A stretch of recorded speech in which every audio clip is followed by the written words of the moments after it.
এই মুহূৰ্তত জনসংবাদ অসমৰ দৰ্শকসকলক জনাইছো এক দুখবৰ। বিশিষ্ট ইছলামিক চিন্তাবিদ বঙাইগাঁও জিলাৰ বালাপাৰা মাদ্ৰাছাৰ মুৰব্বী অসম ৰাজ্যিক জমিয়ত উলেমাৰ সভাপতি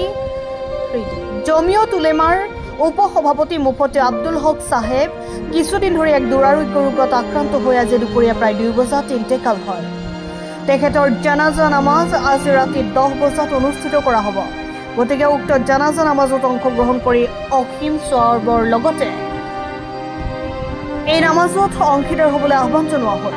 পুনৰবাৰ জনাইছো জনসংবাদ অসমৰ দৰ্শকসকলক এই দুখবৰটো, কিয়নো বিশিষ্ট ইছলামিক চিন্তাবিদ বঙাইগাঁও জিলাৰ বালাপাৰা মাদ্ৰাছাৰ মুৰব্বী অসম ৰাজ্যিক জমিয়ত উলেমাৰ উপসভাপতি মুফতি আব্দুল হক সাহেব কিছুদিন ধৰি এক দুৰাৰোগ্য ৰোগত আক্ৰান্ত হৈ আজি দুপৰীয়া প্ৰায় 2 বজাত ইন্তেকাল কৰে।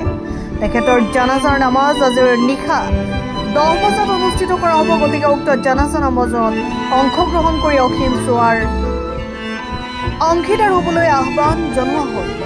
ভিডিঅ'টো বেছিতকৈ বেছি শ্বেয়াৰ কৰি দিয়ক, যাতে বিশিষ্ট ইছলামিক চিন্তাবিদ মুফতি আব্দুল হক সাহাবৰ মৃত্যুৰ খবৰটো সকলোৱে পায়, জানাজা নামাজত অংশগ্ৰহণ কৰিব পাৰে আৰু দোৱা কৰিব পাৰে। News desk report, জনসংবাদ Assam.